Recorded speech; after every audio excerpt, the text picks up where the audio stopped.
Hello， 大家好，我係灣區管家 Owen。今日咧受粉絲委託評估一間中山新鴻基嘅靚鋪，大家冇聽錯，就係香港新鴻基發展商。我粉絲咧呢間鋪買入咧係260萬嘅，佢想知道咧有冇買貴咗，都想知道咧依家呢間鋪值幾多錢，叫我評估下呢間鋪。呢間鋪評估嘅期間咧，都會教大家一啲買鋪嘅一個技巧啦。有興趣買鋪投資嘅朋友咧，可以一直睇落去，一定咧可以幫到手嘅。首先咧，依家我哋先了解下呢個屋苑嘅情況。屋苑咧係位於中山嘅 CBD 中心，5分鐘路程咧就可以去到 Coco City、紫馬檳騰、富日城、Top Park、萬象匯、利和廣場5大商場。我哋後邊嘅咧就係紫馬檳騰商場。紫馬檳騰咧吃喝玩樂咧係一站式嘅，全部都齊晒㗎啦。然之後咧，紫馬檳騰對面咧就係一個咧係我哋平時嘅返香港嘅一個交通站啦，叫永東巴士站嘅，每日咧都有10幾班車返香港嘅。呢度咧常住人口咧都係有8萬人嘅。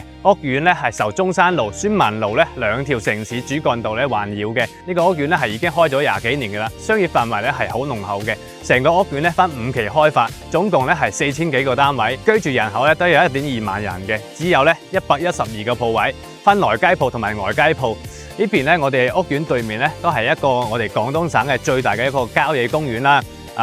關於租金方面咧，我哋等陣咧可以同大家講下。呢邊咧同一個街面嘅話咧，佢嘅租金咧就唔會話相差好大嘅。分內街鋪咧，自然咧就會有好大嘅差距。目前新鴻基呢個屋苑咧嘅租價咧大約係咁樣嘅，內街鋪咧係60到75蚊每1平方米1個月。外街鋪咧就係100蚊咧到130蚊每1平方米1個月，所以咧我哋一定要記住啦，買鋪咧首選係外街鋪，因為外街鋪嘅曝光率咧係相對比較大嘅，可以做到外邊嘅一個客流嘅生意啦。而且咧內街鋪咧基本都係做翻屋苑樓上嘅一個居住人口嘅一個生意啦。我哋可以睇翻呢條街，呢條街嘅一個鋪咧基本都開得七七八八㗎啦。我哋後邊啱先睇到嗰條路咧就係中山路。係中山嘅一個主幹道，因為成個屋苑咧係受中山路咧同埋孫文路嘅一個環繞噶嘛。咁我哋依家咧係睇翻我哋依家屋苑中山路呢邊嘅一個外街鋪啦。咁我哋先睇下做咩業態多啲。首先係藥房啦，同埋母嬰店啦，包括咧我哋呢邊咧仲有啲美容院啦。因為呢啲鋪咧都係好大間嘅，所以咧買鋪話咧都唔係話咧臨街就一定好嘅，咁就係臨咩街啊？咁好似呢個中山路咁樣嘅車速係非常之快嘅，好難留到一啲我哋流動嘅客源啦。所以睇到呢邊嘅鋪咧，通常咧就係做美容啦、煙酒行啦，做翻呢啲西服定製啊呢啲店鋪啦、呢啲生意啦。然之後咧，我哋可以睇下對面嘅鋪咧，都係已經開得七七八八㗎啦。基本係冇吉鋪啦。仲有咧眼科醫院啊、社區一個門診部啦，呢啲全部都係有嘅。所以呢邊嘅一個生活氣息咧都非常之活躍嘅。關於咧屋苑嘅情況咧就講咁多啦。啱先我哋一路行過嚟咧都睇到周圍都好旺噶啦，包括咧我身後呢啲英聯時代廣場啦，入邊咧都有好多啲金融公司嘅。平時咧翻工嘅人咧都係喺新鴻基呢邊個商業街去消費嘅，因為周圍咧佢樓下咧都係金融公司啊，然之後咧同埋保險公司啊呢啲情況噶啦。我呢邊前方呢度咧就係一個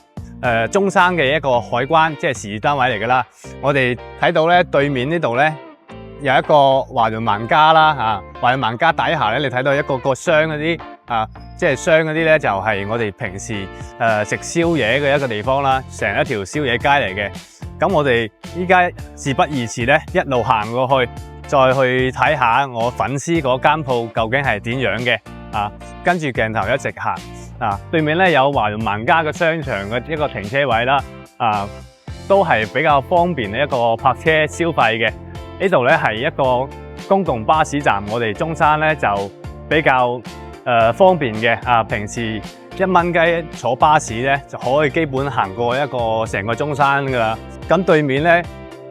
都係一個新嘅屋苑，嗰個係保利個屋苑啦。然之後咧我哋新鴻基門口咧，佢另外一個大門口嗰度咧都有一間學校嘅，所以呢度都係學區房，都好多中山嘅本地人咧都好青睞嘅呢個學校啦，叫石岐中心小學啦。我哋睇到咧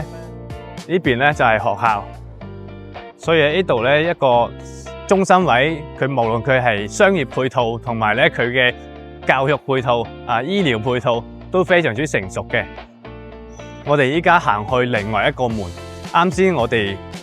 行嗰度咧就唔係我粉絲所選擇嘅一個雞鋪啦，因為咧雞鋪咧都分好多種啊嘛，一個係主幹道雞鋪啦，一個快速路雞鋪啦，呢啲所以咧如果係太快嘅咧車速咧係留唔到客嘅，所以咧就會嗰啲熱態咧就好受限制啦，啲熱態咁我哋依家咧就差唔多到新鴻基屋苑嘅一個東門嘅位置啦，咁再睇下學校對面嘅鋪位雖然舊啦但係佢一個開鋪率咧係100%嘅，每一間咧係吉鋪做嘅咩咧？美髮啦地產啦，同埋家政服務啦同埋嗰個錢大媽啦，香港都有噶啦，錢大媽同埋小朋友嘅一個平時食嘅嘢啦，零食啦，蛋糕店啦，呢啲都有嘅所以咧佢揀呢條街嘅情況即係粉絲揀呢條街嘅鋪咧，佢有個原因嘅。我諗咧呢個粉絲咧平時買鋪都買唔少噶啦。我哋一直往前行呢度咧就係學校嘅一個正門口啦。依家係放學嘅時間啦，依家就啲學生咧就來往往出入入噶啦。如果係成條路咧係攔晒出去嘅，即係唔可以過街嘅咁樣咧，啲鋪咧都冇咁值錢嘅因為攔晒啲客啦，過唔到消費啊嘛，係嘛？所以一路過嚟咧睇咧啲鋪咧都係開晒噶啦。呢個係門口啦，中山石岐中心小學啦呢個。我哋依家咧就行到學校呢度，行過咗學校咧就到嗰個新鴻基嘅嗰個東門啦，主大門啦你睇到周邊咧都係可以泊車嘅，路邊可以泊車嘅，因為咧平時咧啲家長咧接小朋友放學翻學咧都會泊車喺度嘅特別咧依家啲小朋友咧放學咧就好中意買啲零食買啲糕點咁去食啦。咁我哋睇到咧學校對面咧必有嘅一個業態係咩咧？教育睇下對面咧就有2、3間嘅包括藥房啦、生果店啦呢啲都係有嘅。我哋再往上行咧，呢個咧就係新鴻基屋苑嘅一個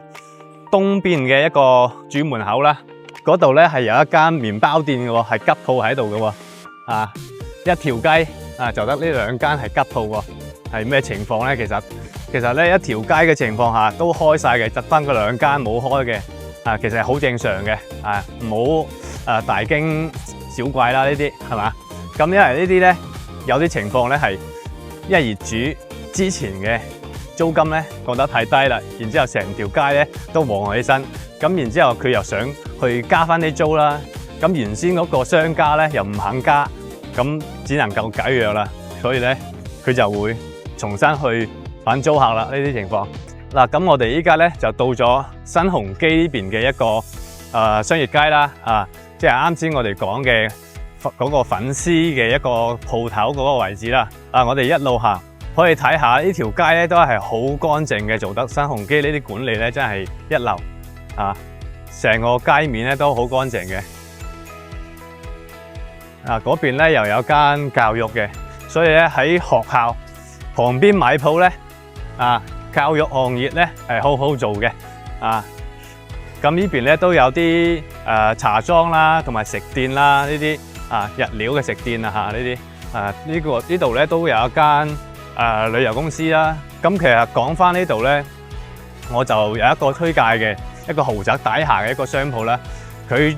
最細單位咧都有1800尺到4000尺咁嘅單位，全部係大單位嚟嘅咁然之後咧嗰邊佢賣緊個鋪咧，大概係100萬左右啦，可以買到一間鋪噶啦。咁呢邊嘅租價咧100零蚊同啱先嗰個我哋另外一個門口嗰個位置嗰度嘅鋪價咧，租價咧係完全唔同嘅，爭好遠嘅之前我哋講咗啊嘛，成個屋苑咧係受中山路同埋咧孫文路咧環繞嘅咁啱先講嘅嗰個屋苑嘅鋪咧喺嗰邊，所以呢度就係對面嘅啫。其實依家新鴻基呢條街鋪咧啱啱賣晒，所以咧佢依家你睇到咧都有些少係吉鋪，嗱嗰幾間啦呢度咧你睇下佢嘅業態有美容嘅，有剪頭髮書房嘅仲有麵館都比較豐富嘅。所以呢邊你可以睇到咧，成一條街過去咧都有泊車位嘅，即係方便啲人咧去消費泊車啦。如果係有車位泊嘅同埋冇車位泊嘅鋪咧，都係有一定嘅嗰個租價嘅區別啦。嗱呢度咧，我打電話都問過嘅，呢個鋪咧都已經租咗噶啦。依家咧佢租咧就係110蚊租價，呢啲都係真實嘅一個租價嚟嘅。咁我哋再往前行啦，睇到咧呢度咧有一個巴士站，呢度有個巴士站，就啱先講嗰個巴士站啦，呢個位置有個巴士站。巴士站有咩好處咧？啲人咧上上落落咧都會喺呢度消費方便噶嘛，係咪？嗱呢度咧就有六席店啦，呢啲食店啦、麵館呢啲就快嚟到我哋粉絲嗰間鋪啦，就係呢間湯館專門飲湯嘅，同埋食蒸飯嘅。呢個鋪咧係樓底係有6米高嘅你然之後咧再俾個鏡頭咧係去睇下對面嘅一個開鋪嘅一個情況啦。呢條咧都係宣文路啦，宣文路咧兩邊都係啲鋪咧都全部都係開晒嘅，好鬼旺嘅唔係講笑嘅呢啲。所以我哋依家介紹下我哋依家呢間粉絲嘅鋪啦。呢度過去咧仲係有一個幼稚園嘅，所以喺屋苑入邊咧可以就唔使去搭車就可以翻學啦。好方便嘅，所以呢個屋苑咧都係一個富人區嚟噶啦。咁我哋依家咧就介紹下我粉絲呢間鋪係咩情況。大概我哋估下佢值幾多錢咁樣。咁佢依家都仲係做緊生意嘅，做嘅咧係一個湯館平時咧比較食咧係比較港式嘅一啲菜啦，比如蒸飯湯館呢啲飲湯嘅，專門做呢一樣嘢嘅。佢呢度咧都唔平噶，佢一份咧基本人均咧都去到50蚊到嘅一個人均嘅一個消費。呢間鋪咧總共咧係100平方米，佢6米樓底嘅做得2層相當於係呢間鋪咧個商家咧係租1層，然之後咧可以用到2層即係可以做到咧重餐飲嘅。佢有燃氣管啦，每個月咧個租金咧業主話咧都有12000蚊。所以咧每一年都有14萬嘅一個租金收入啦。因為咧佢買嘅時候咧一手鋪唔需要咧太多其他嘅稅費，成本咧都係比較簡單嘅，只需要一個契稅3%同埋一個印花稅咧0.3%咧就可以交易噶啦。二手鋪咧就會多啲稅錢嘅，咩契稅啦、印花稅啦、個人所得稅啦、增值稅啦、土地增值稅啦。所以買鋪咧入新鋪咧成本係相對比較低啲嘅。需要知道二手商鋪交易嘅一個總共嘅需要幾多錢稅費咧？咁呢個都係知識點嘅，要記住啦咁我哋睇完呢間鋪嘅硬件方面咧係好靚仔嘅，咁我哋幫佢計下呢間鋪嘅價值啦。計一間鋪嘅價值咧，最實用嘅方法咧就係收益法，最權威嘅投資者首選。使用呢個收益法咧，首先咧要知道呢個屋苑嘅年化回報率中山東區社區臨街鋪嘅一個合理嘅一個年化率咧係4.8% 到5.8%。買入價咧係226萬，加契稅3%，加印花稅係0.5%，等於咧係269萬。即係呢個咧就係粉絲嘅入手嘅一個總嘅一個費用啦。按照翻佢合理嘅年化計數咧，取一個中間值，按照5%咁樣計啦。咁佢買入價咧就係269萬啦，月租金咧12000蚊乘以12，再除以0.05。就約等於咧288萬。總的嚟講咧，證明呢間鋪溢價咗咧20.8萬嘅。總之咧，售價大於咧計出嚟嘅價錢咧都係偏貴嘅，唔建議入手。售價細於咧計出嚟嘅價錢係筍盤，溢價空間大。如果咧屏幕前嘅你咧都知道手上嘅鋪咧大概值幾多錢，咁或者咧有商鋪、公寓、住宅需要放租放售嘅，都可以聯絡我，讓你大灣區置業冇後顧之憂。